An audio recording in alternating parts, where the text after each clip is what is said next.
And when I met Dr.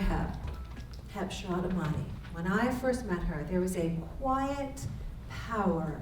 There is a quiet power within her that really drew me in. And I thought, this woman has her mojo and knows her shit.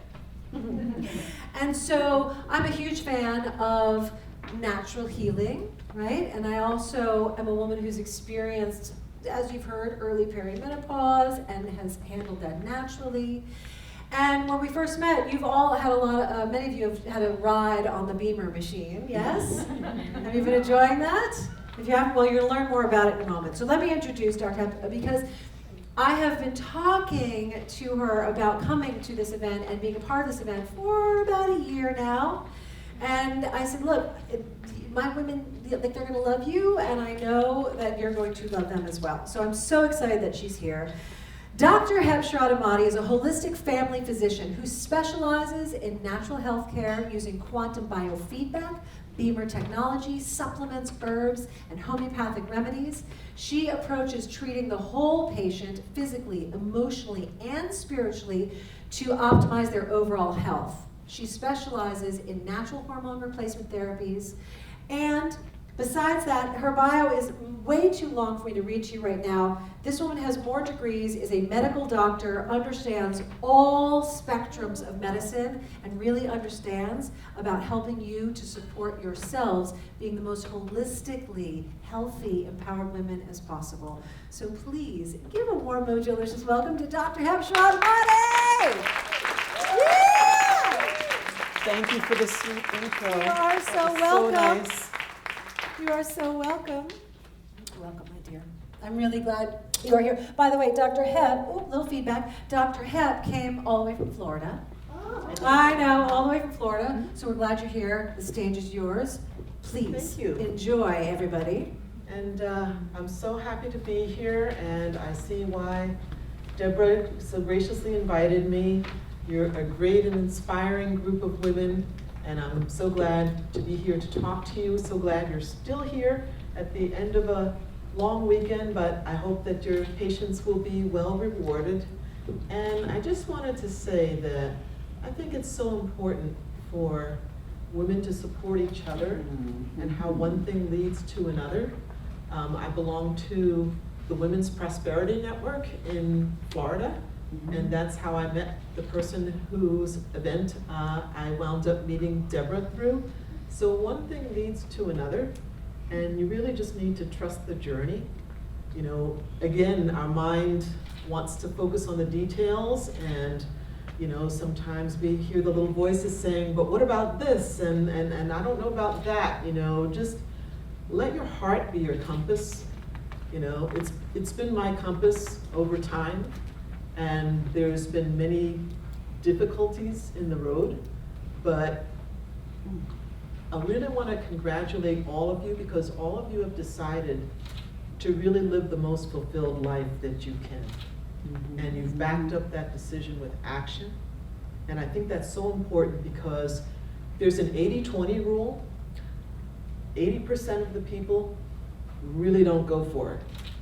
You know, whether they want to or not, they kind of content themselves with doing what everybody else does and being who everybody else is.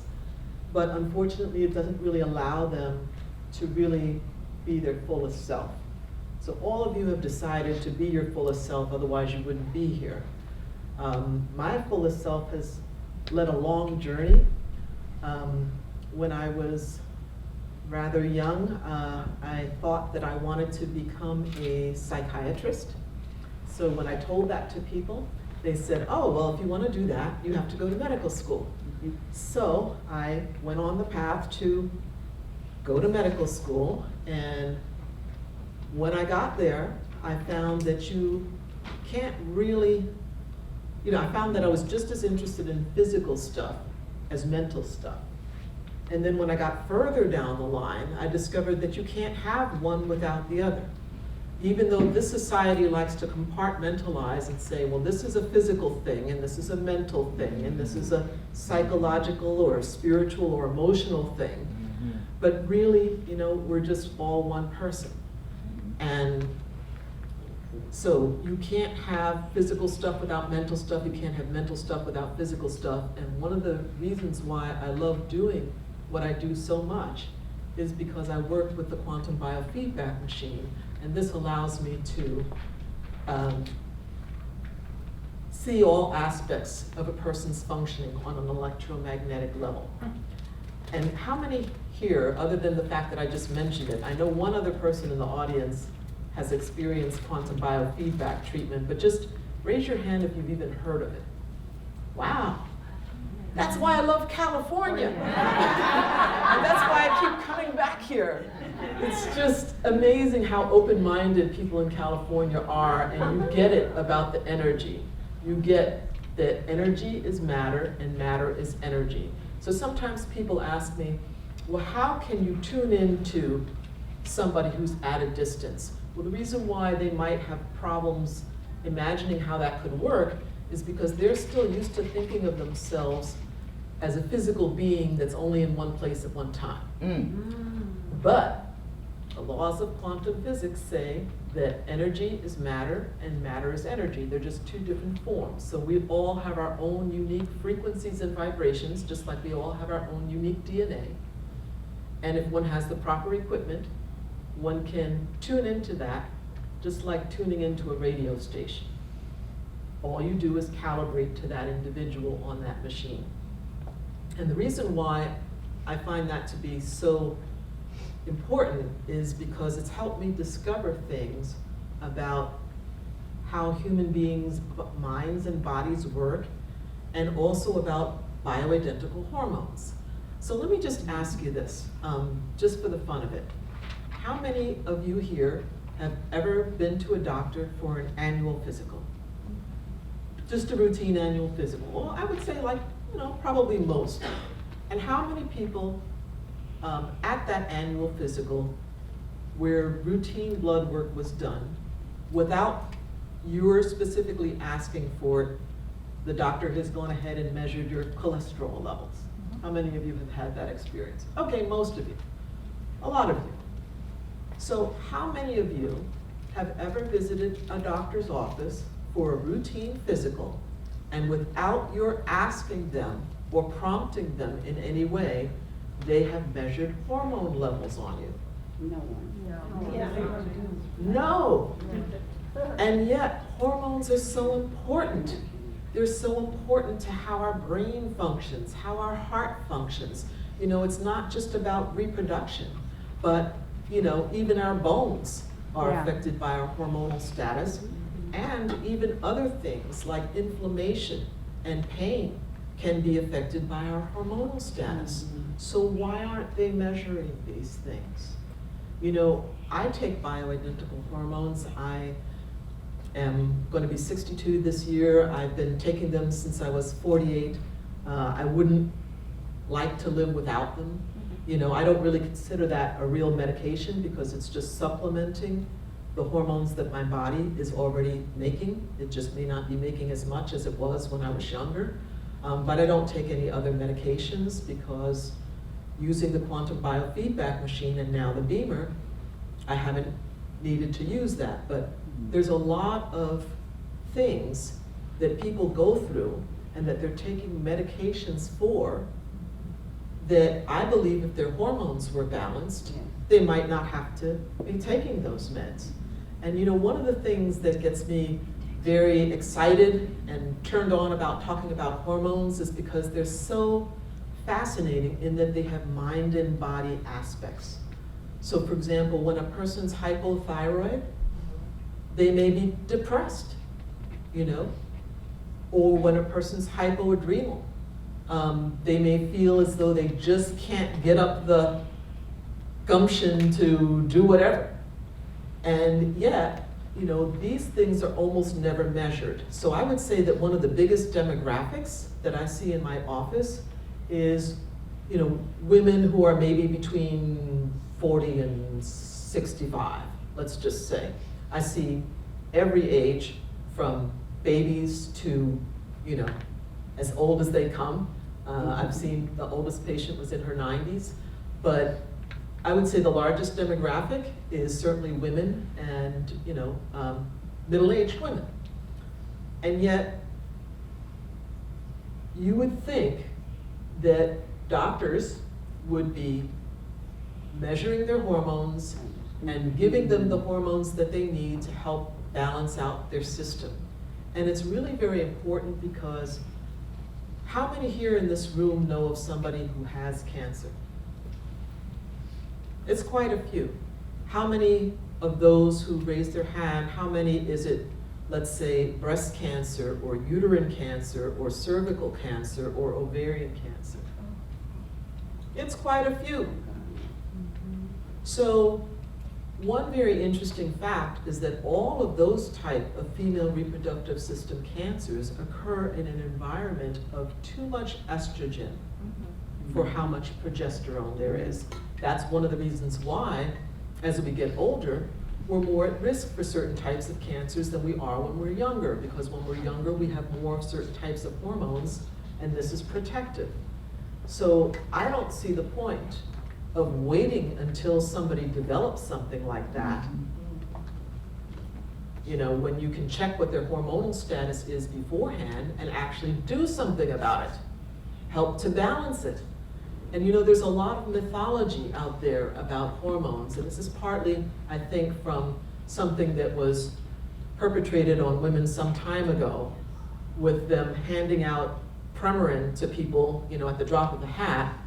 How many, just for the fun of it, who knows the derivation of the word Premarin? Horse. There you go. Very erudite audience. What is Pregnant mare's urine Nice. is where Premarin came from. And did they measure anybody's hormones before they put them on it? No. Did they measure their hormones after they put it on it? No. So, you know, to me, this is really, Criminal. it's criminal. Criminal. That was the word in my head. You must have been reading my mind. I was trying to, you know, but it is criminal. And, you know, there's so much misinformation that's spread about hormones.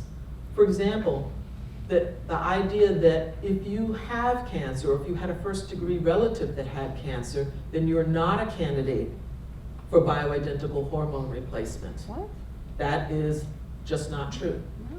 As a matter of fact, having the right hormones on board can help prevent you from getting cancer. So if they didn't catch it beforehand, they certainly should be optimizing your hormonal balance, you know, after it's been discovered, and not just, you know, putting you on medications that totally, you know, zap your system and prevent you from being able to utilize the hormones that your body is making. Here's another interesting fact, and I can see my time is running out, and once I start talking about hormones, it's just hard to shut me up. Anyway, how many people know that there's 3 types of estrogen out there? Okay, and how many people knew, well, you're a biochemist, so that doesn't count. No, anyway. Anyway, how many people knew that 2 kinds of those estrogens contribute to increased risk for cancer, and that 1 kind contributes to decreased risk? Yeah, we're not going to count you again. How many people knew that? Yeah, I heard some. This is estradiol and estrone are the stronger estrogens. They contribute to more chance. What's the second one? Estradiol and estrone. They're synthetic, right? No, the body does actually produce them, but it's the ratio that you have them in. See, the more that you have of those 2, higher risk for cancer. The more that you have of estriol, which is the 3rd kind, the lower the risk for cancer. In Europe, they test these things. That test is called fractionated estrogens. They don't do that over here. Why not? Well, they should be. Support the birth They should control. be. Why would they support But you know, hormones? unfortunately, cancer is a big business. Yeah, right. Yeah. That's just the way it is. But I wanted to share with you this one last thing, because I think it's really important to know. I am working on a book right now about bioidentical hormone replacement therapy, done the way that I think it should be done. If any of you would like to get a free ebook once that comes out, and it should be coming out at least by September, you have a sign-up sheet over by my booth there. Feel welcome to sign up for that. I'd be happy to share that with you. one thing that I found out is that you can do a functional assessment of how well a person's hormones are functioning and what they need to be taking in order to improve their function. And it's not necessarily what they're lowest in lab-wise. And I can do that remotely using the quantum biofeedback machine. Unbelievably enough, but this is how I test my hormones myself, by the quantum biofeedback machine. So I would just like to encourage you on your journey and say that, you know, it's really good to hook up with a group and to hook up with a mentor, because, you know, mentors have been really important to me in my life and in inspiring and encouraging me to go on.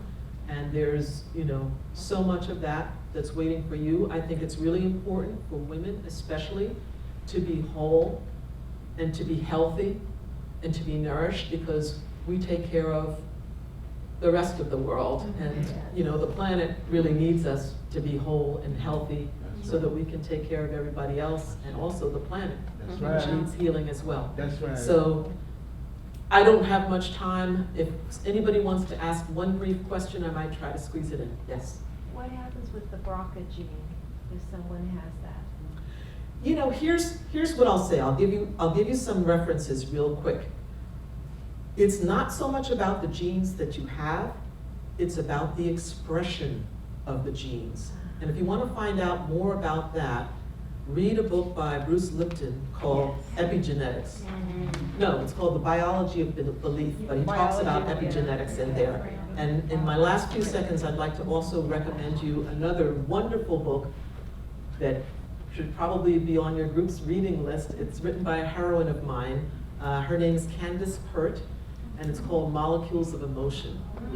Fabulous book. She was one of the people who was in the beginning of the movie, What the Bleep Do We Know? Okay. And if anybody has trouble understanding, you know, quantum physics as it applies to us and our health, they definitely should watch What the Bleep Do We Know several times, because the first time will probably not be enough to get it. So, her name is Candace, C-A-N-D-A-C-E, Pert, P-E-R-T. And she was one of the trailblazers who blazed a trail in hard science at a time when women were not in hard science. And the name of the book? Molecules of Emotion. She actually, her work was the one that established the presence of opioid receptors in the brain. Okay, thank you so much for your attention. If you have any further questions or want to sign up for the ebooks, see me at the booth.